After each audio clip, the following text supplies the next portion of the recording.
Hi, my name is Abigail Christmas, and I am a first-year student at Bethel Atlanta School of Supernatural Ministry, and I want to share with you my story and how the supernatural became my natural. As I was growing up, I really just wanted to be a mom. I thought it was the most beautiful job in the world, and I was like, I want to be a mom. And then in high school, I was introduced to dance, and I watched this lady. She was performing, and I said, God, if you'll give me that, then I'll only ever do it for you. And I was 14. Then I started going, well, maybe I'll be a dancer. But the two biggest things was mom and dance. I first got sick in September of 2005. So it was right after I had graduated high school. I remember sitting down with a rheumatologist when it really hit home to me that life was going to be different and my trajectory changed. I really think with it all, I probably gave myself about a year. And once we hit that mark, it was like, this isn't getting better. Kind of put my point shoes, away from my dance box where I had everything and just kind of put it on a shelf, kind of like a memento. Like that was a really great time of my life, but I can't do it anymore.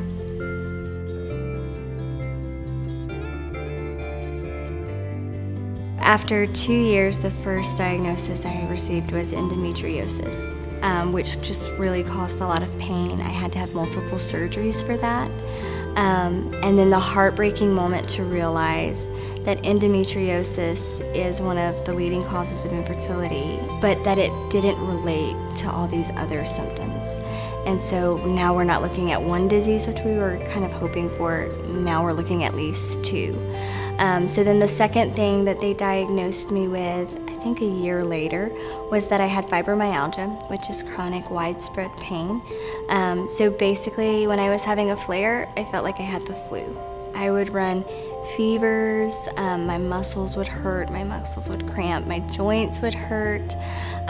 Even crazy things like I had to get glasses when I was having a flare because my eyesight would change. Then a couple years later, they said you have Raynaud syndrome, so my blood vessels would swell when I got cold, and so the blood would not be able to go to my extremities. So now again, my muscles are cramping, my hands are cramping. One of the hardest diagnoses was the one that we didn't know. So we knew endometriosis, we knew fibromyalgia, we knew Raynaud's. But they really believed that there was an underlying disease that were causing all these other things. So we looked at lupus, we looked at MS, we looked at just a whole host of rheumatological diseases. And he basically told me that I had a progressive disease and we didn't know what it was.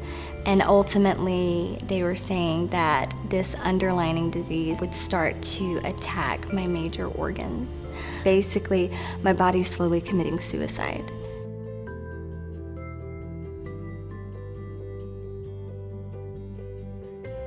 So I was on medication every day to treat endometriosis and fibromyalgia, but then a lot of supplemental medications just to treat symptoms. So I had to take migraine medicine, I took nausea medicine every day, I had anxiety medicine, I had muscle relaxers, I had painkillers, I had sleeping pills, I had pills that would help me have energy. So my life was just medication.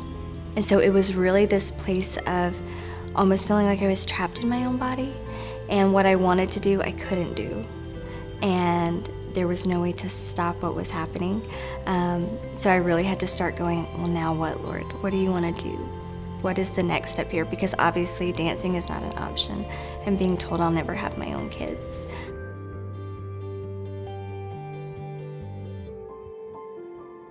Pastor Steve had actually declared over our BASM class that we would experience the Bible differently than we had ever done before, like we would see it with new eyes. And so I'm reading Luke, and it's talking about Mary.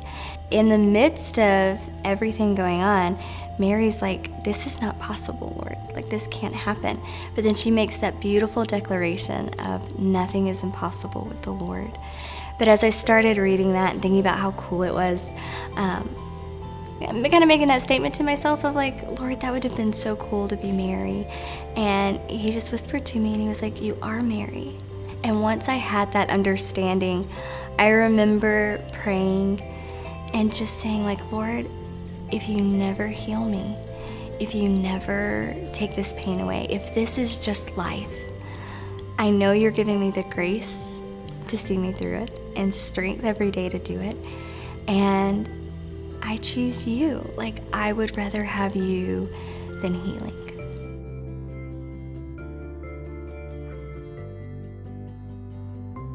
Well, it actually happened at Bassam. Our group was asking, like, how are we doing this year and how are we feeling? And I felt the Holy Spirit nudge me and say, I want you to tell them what's going on. And at this point, my health was worse than it had ever been. I was passing out. I wasn't able to drive. I had lost my job. I was in and out of doctor's offices. I wasn't eating. I wasn't sleeping. And I was like, well, what do you want me to tell, Lord? I said, no, I want you to tell it all. And I let them know. And they immediately got around me and started praying. Like, laid their hands on me, stopped what we were doing. We're going to pray about this.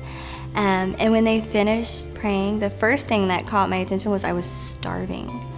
And it had been about 3 months where I was eating a banana a day. So to be like, I'm hungry was huge. That night I went home and I slept through the night, and I actually dreamed, which I had not done in years because my body never went to the REM cycle. And it's the little things that I took for granted of like, Lord, thank you for restoring. I'm hungry, or I can sleep. I was so grateful for that. And then later on in the week, we are, Bassam, we're learning about prophetic ministry. And so we had homework, like you need to go into the streets and you need to prophesy and pray for people. And so I had gone to lunch with a friend and I had prayed and I was like, Lord, show me who you want me to pray with. And I was getting ready to leave, and this man called me over. And when I walked over to him, he looked at me and he said, do you have any kind of infirmity in your body? Like, we never even, hey, I'm Abigail. That never happened. It was just like, do you have any infirmity in your body?